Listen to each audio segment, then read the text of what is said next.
بسم اللہ الرحمن الرحیم۔ السلام علیکم۔ آج 28 جون بروز جمعہ ہم بات کریں گے دو اہم ایشوز کے حوالے سے۔ 11 ممبران اسمبلی کی رکنیت معطل کر دی گئی ہے اور ساتھ میں آپ کو بتاؤں گا پنجاب اور اسلام آباد میں انتخابات کے حوالے سے جو اہم پیش رفت، بلدیاتی انتخابات کے حوالے سے پیش رفت سامنے آئی ہے، وہ میں آپ کے ساتھ شیئر کروں گا۔ اور ساتھ ہم بات کریں گے پاکستان تحریک انصاف نے DC اسلام آباد کے خلاف کارروائی شروع کر دی ہے۔ جلسے کی اجازت دینے کے باوجود NOC جاری نہ کرنے پر یہ کارروائی آگے بڑھائی گئی ہے، اس کی تفصیل بھی میں آپ کے ساتھ شیئر کروں گا۔ سب سے پہلے ہم بات کر لیتے ہیں، آپ جانتے ہیں کہ امریکہ کی جو پارلیمنٹ ہے اس کی جانب سے قرارداد، جو ایوان نمائندگان ہے اس کی جانب سے قرارداد 85% جو ممبران تھے ان کی اکثریت سے منظور کی گئی۔ پاکستان میں جو انتخابات ہوئے ان کی انویسٹیگیشن کے لیے اور جو ہیومن رائٹس کی وائلیشنز ہیں یا جو مختلف طرح کے الزامات کی بنیاد پر جو انٹرنیٹ کی بندش ہے، فریڈم آف ایکسپریشن ہے، مختلف، اس کا جواب وزارت خارجہ کی جانب سے آیا ہے۔ اور ترجمان وزارت خارجہ نے کہا ہے کہ امریکی ایوان نمائندگان کی طرف سے قرارداد پاکستان کے امور داخلہ میں غیر ضروری مداخلت ہے۔ یعنی کہ جب عمران خان کہتے تھے کہ سائفر جو لکھا گیا تھا وہ مداخلت تھی یا وہ سازش تھی اور اس کو ریاست نے مداخلت تسلیم کر لیا تھا، اب اس کے بعد دوبارہ مداخلت کا الزام ہے یا مداخلت کا دعویٰ ہے ریاست کا۔ وزارت خارجہ کی جانب سے کہا گیا ہے کہ جو ایوان نمائندگان کی، امریکی ایوان نمائندگان کی طرف سے قرارداد ہے وہ غیر ضروری مداخلت ہے۔ ہفتہ وار میڈیا بریفنگ دیتے ہوئے ترجمان وزارت خارجہ کا کہنا تھا کہ امریکی کانگریس کو پاک امریکہ تعلقات میں مضبوطی کے لیے کام کرنا چاہیے۔ پاکستان امریکہ کے ساتھ باہمی اعتماد اور ایک دوسرے کے اندرونی معاملات میں عدم مداخلت کے اصولوں پر تعلقات رکھنا چاہتا ہے۔ اس وجہ سے انہوں نے کہا کہ کسی بھی صورت جو ایسی چیزیں ہیں ہم برداشت نہیں کریں گے ایسی کسی مداخلت کو۔ وہیں پہ اب آج قومی اسمبلی میں ایک قرارداد، امریکی قرارداد کے خلاف پاکستان کی قومی اسمبلی نے قرارداد جو اس کی مخالفت میں یا مذمت میں قرارداد منظور کی ہے۔ قومی اسمبلی نے امریکی ایوان نمائندگان کی قرارداد کے خلاف قرارداد کثرت رائے سے منظور کر لی، تاہم سنی اتحاد کونسل نے قرارداد کی مخالفت کی۔ اب دنیا جانتی ہے انٹرنیشنل، اگر ہم ریلیشنز کو دیکھیں یا انٹرنیشنل فورن پالیسیز کو دیکھیں تو جہاں امریکہ کی ایوان نمائندگان، وہ ہماری طرح معاملہ نہیں ہے کہ آئے روز کوئی نہ کوئی قرارداد منظور ہوتی ہے، وہاں بہت زیادہ اس کے اوپر ورکنگ ہوتی ہے اور پھر اس کے بعد پھر امریکہ ایک سپر پاور ہے اور ان کی پارلیمنٹ کی جب قرارداد منظور ہوتی ہے اس کے بدلے میں ہماری جن کے بارے میں یہ کہا جا رہا ہے اس قرارداد میں کہ انتخابات درست طریقے سے نہیں ہوئے یا جو کچھ سپریم کورٹ میں چل رہا ہے، قومی اسمبلی میں امریکی ایوان نمائندگان کی قرارداد کے خلاف قرارداد پیش کی گئی۔ قرارداد میں کہا گیا کہ پاکستان کے انتخابات میں کروڑوں پاکستانیوں نے ووٹ دیے اور امریکی قرارداد مکمل طور پر حقائق پر مبنی نہیں ہے۔ قرارداد کے متن کے مطابق پاکستان ایک آزاد اور خود مختار ملک ہے۔ پاکستان اپنے اندرونی معاملات میں مداخلت برداشت نہیں کرے گا۔ قرارداد میں کہا گیا کہ امریکی ایوان نمائندگان کو غزہ اور مقبوضہ کشمیر میں انسانی حقوق کی خلاف ورزیوں پر توجہ دینی چاہیے۔ قرارداد میں کہا گیا کہ ایوان چاہتا ہے کہ پاک امریکہ تعلقات باہمی احترام پر مبنی ہوں۔ عمران خان نے سائفر کی بات کی تھی تو کہا گیا تھا کہ ہمارے دوست ملک کے ساتھ تعلقات خراب ہوں گے اور یہاں قرارداد منظور کی جا رہی ہے۔ قومی اسمبلی نے امریکی ایوان نمائندگان کی قرارداد کے خلاف جو قرارداد کثرت رائے سے منظور کی۔ PTI سنی اتحاد کونسل نے قرارداد کی مخالفت کی اور شدید نعرے بازی کی۔ سنی اتحاد کونسل کے ارکان نشستوں پر کھڑے ہو گئے اور سائفر شیم شیم کے نعرے لگائے، جبکہ سنی اتحاد کونسل کے ارکان نے ایجنڈے کی کاپیاں پھاڑ کر ایوان میں اچھال دیں۔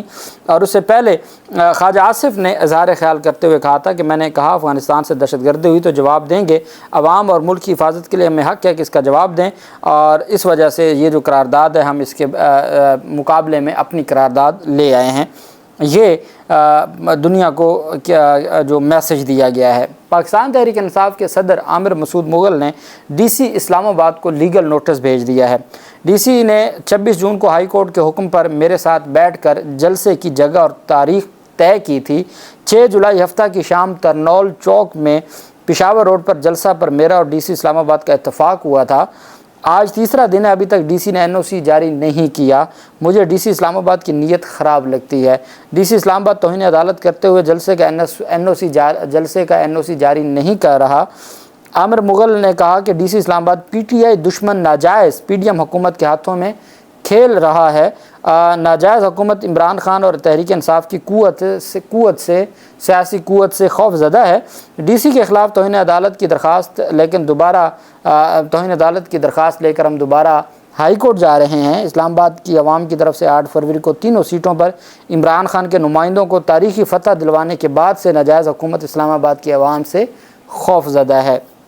اب جانتے ہیں آج کل پاکستان تحریک انصاف کے جو اندرونی معاملات ہیں وہ درست نہیں ہیں، اور جو قیادت ہے، کل استعفیٰ دے دیا سیکرٹری جنرل عمر ایوب نے، آج وہ استعفیٰ ان کا جو ان کی ہے کوئی کمیٹی ہے اس نے نامنظور کیا ہے، اور شیر افضل مروت مطالبہ کر رہے ہیں شبلی فراز سے بھی کہ وہ استعفیٰ دیں، اور ایک طرف فواد چودھری بھی ایکٹیو ہو گئے ہیں۔ آج ہم نے دیکھا عمران اسماعیل بھی جو موجودہ قیادت ہے اس کے اوپر بات کر رہے ہیں۔ اب اگر تو کسی کو یہ لگتا ہے، چونکہ اس کے حوالے سے مختلف جو تھیوریز ہیں، جو کنسپریسی تھیوریز وہ ورکنگ کر رہی ہیں، کوئی کہہ رہا ہے جی کہ یہ کوئی جو سابق قیادت ہے اور موجودہ قیادت ہے، اور اس میں عوام کو ورغلانے کے لیے یا پاکستان تحریک انصاف کے کارکنان کو ورغلانے کے لیے۔ میں حیران ہوتا ہوں کہ بھائی عمران خان کی جماعت ہے، عمران خان نے ایک لفظ بولنا ہے اور وہ جماعت وہاں کھڑی ہو جانی ہے۔ اس کے بعد اگر آپ اندرونی اختلافات پیدا کروائیں گے، یہ جماعت تو تب نہیں ٹوٹی جب آپ نے 90% جو قائدین تھے یا سیکنڈ لائن لیڈرشپ تھی وہ پریس کانفرنس کر کے یا روپوش ہو کے چلی گئے، تو تب نہیں ٹوٹی تھی۔ چند وکیلوں نے اس کو کھڑا کیا، چلاتے رہے تو تب نہیں ٹوٹی، اور اس جس کو آپ لولی لنگڑی جماعت کہتے ہیں وہ ان کے پاس بلے کا نشان بھی نہیں تھا، اور اس کے باوجود انہوں نے سنچری کر کے دکھائی ہے اور میچ جیتے ہیں وہ 8 فروری کو۔ اور پتہ نہیں کس دنیا میں رہتے ہیں، کبھی سوشل میڈیا کا، کبھی یہ کہ جی اس طرح کے کوئی اندرونی اختلافات پیدا ہوں گے، پی ٹی آئی ختم ہو جائے گی، عوام کی عمران خان سے کوئی نفرت بڑھ جائے گی۔ کچھ بھی نہیں ہونا، یہ ساری چیزیں ہیں۔ میری ایک عادت ہے، میں نے آج تک پی ٹی آئی کی جو سیاسی معاملات ہیں کبھی اس کو توجہ دی ہے، نہ کبھی اس کے اوپر کبھی کوئی ٹویٹ کیا ہے، نہ ویڈیو میں کبھی ذکر کیا ہے۔ شیر افضل مروت کا معاملہ بنتا رہا، مختلف لوگوں کا وقتاً فوقتاً بنتا رہا ہے، میں اس وجہ سے نہیں توجہ دیتا کہ یہ ایرریلیونٹ چیزیں ہیں۔ لوگ ایک نوبل کاز کے لیے اپنی سٹرگل کر رہے ہیں، اور وہ پاکستان اور آئین پاکستان کے ساتھ کھڑے ہیں، اور وہ یہ سمجھتے ہیں، ان کا یہ ماننا ہے کہ اس وقت پاکستان میں اگر کوئی لیڈرشپ ہے وہ عمران خان کی ہے، اور وہ ان کے ساتھ کھڑے ہیں۔ باقی جو یہ معاملات ہیں، یہ جو پارٹی کی یہ چیزیں، یہ ایرریلیونٹ ہے، میں ان کو کوئی اہمیت نہیں دیتا، اور جب وقت آتا ہے اور جب حالات دوسری طرف جائیں گے تو الٹیمیٹ یہ ساری چیزیں ریورس ہو جائیں گی، اور وہ عمران خان جانے اور ان کی ٹیم جانے کہ وہ کس کو رکھیں گے، کس کو نکال دیں گے، کیا کریں گے۔ یہ ساری چیزیں ثانوی ہیں، ان کی کوئی ایسی حیثیت نہیں ہے، اس وجہ سے ان سے پریشان ہونا یا ان پر توجہ دینا میرے خیال میں کوئی ضرورت نہیں ہے۔ چیف الیکشن کمشنر سکندر سلطان راجہ کا کہنا ہے کہ الیکشن کمیشن اسلام آباد میں اور پنجاب میں بلدیاتی انتخابات کے لیے پوری طرح تیار ہے۔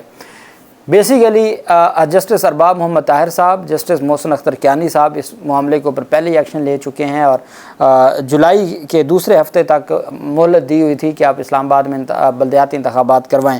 اب چیف الیکشن کمشنر کہہ رہے ہیں جی کہ ہم تو انتخابات کے لیے تیار ہیں۔ جب آپ تیار ہیں تو کروائیں نا، کس چیز کی آپ کو کس نے رکاوٹ بنائی ہے؟ آپ کی جب ذمہ داری ہے اور آپ نے انتخابات کروانے ہیں تو کروائیں۔ کہتے ہیں جی ہم تو تیار ہیں۔ پنجاب اور اسلام آباد میں بلدیاتی انتخابات سے متعلق الیکشن کمیشن میں اجلاس ہوا، جس کی صدارت چیف الیکشن کمشنر سکندر سلطان راجہ نے کی۔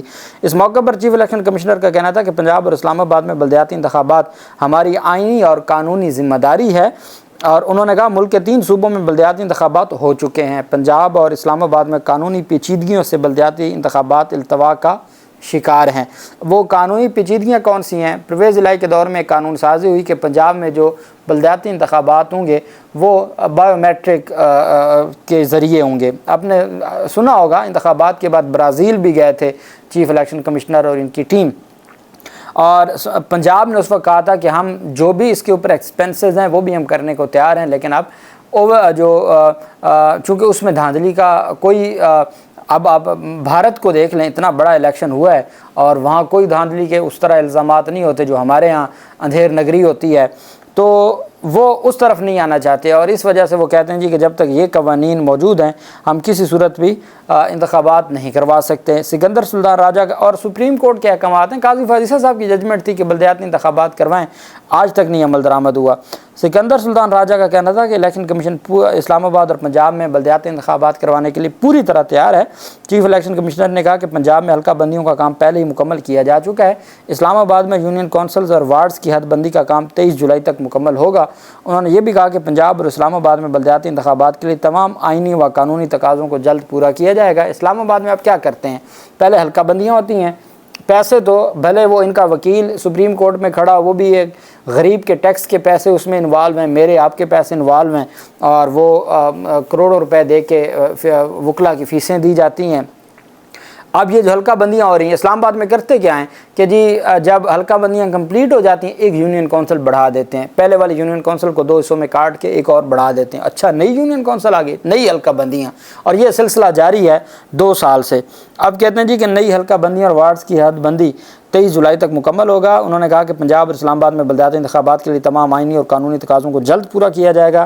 سکندر سلطان راجہ کا کہنا تھا کہ اسلام آباد میں بلدیاتی انتخابات اور مخصوص نشستوں کے نوٹیفیکیشن کی سمری وزیر اعظم کو بھجوائی جا چکی ہے، اب دیکھنا یہ ہے کہ یہ اس سمری کا کیا بنتا ہے۔ اب ہم آ جاتے ہیں، آج پنجاب میں انوکھا کام ہوا۔ آج بجٹ تقریر تھی، مریم نواز جو وزیر اعلیٰ پنجاب ہیں، اور اپوزیشن نے شور شرابہ کیا جو ہمیشہ سے ایک روایت چلتی آ رہی ہے، یہاں پہ قومی اسمبلی میں بھی یہی ہوا، باقی جگہوں پہ بھی ایسے ہی ہوتا ہے۔ تو چونکہ شور شرابہ کیا اور ایک بادشاہت کا ایک نظام ہے، پنجاب اسمبلی میں مریم نواز کی تقریر کے دوران ہنگامہ آرائی کرنے والے پی ٹی آئی اپوزیشن کے 11 ارکان کی رکنیت معطل کر دی ہے، اسپیکر نے رولنگ جاری کر دی ہے۔ اسپیکر صوبائی اسمبلی ملک احمد خان کی جانب سے اپوزیشن ارکان کی رکنیت معطل کی گئی ہے۔ انہوں نے کہا کہ اپوزیشن ارکان نے وزیر اعلیٰ مریم نواز کی موجودگی میں ہنگامہ آرائی کیوں کی ہے۔ ملک احمد خان نے کہا کہ وزیر اعلیٰ مریم نواز کی موجودگی میں بجٹ کی کاپیاں پھاڑی گئیں، حزب اختلاف نے انتہائی غیر مہذب گفتگو کی، مریم نواز کو بجٹ سیشن کے اختتام پر میں نے خود تقریر کے لیے مدعو کیا تھا۔ اب ساتھ ان کا کہنا ہے یہ 15 دنوں کے لیے، اب یہ نہیں سمجھ آیا ابھی تک کہ یہ 15 دنوں کے لیے یا 15 اجلاسوں کے لیے۔ اب 15 اجلاسوں کے لیے معطل کیا تو اس کا مطلب ہے سال کے لیے معطل ہو گیا نا، اور اب ابھی تک یہ کنفیوژن ہے۔ لیکن ملک احمد بچر کہتے ہیں کہ مجھ سے جو میری مراعات ہیں، جو اسمبلی اپوزیشن لیڈر کی گاڑی ہے یا کوئی عملہ ہوتا ہے، وہ سارا واپس لے لیا گیا ہے۔ آج ملک احمد خان جو احتجاج کر رہے تھے وہ بغیر پروٹوکول یا ان کا جو بھی عملہ یا ان کی مراعات ہیں وہ اپنی پرائیویٹ گاڑی کے اوپر گھر گئے ہیں، ان سے وہ بھی لے لیا گیا ہے۔ یہ نظام ہے اس وقت معزز قاضی فاضل صاحب کی پاکستان میں، ان کی جو عدالتی نظام ہے اور انصاف کا نظام ہے، آئین کی بالادستی ہے، اور یہ آئینی نظام ہے۔ اللہ پاک پاکستان کا حامی و ناصر ہو۔ بہت شکریہ، اللہ حافظ، پاکستان زندہ باد۔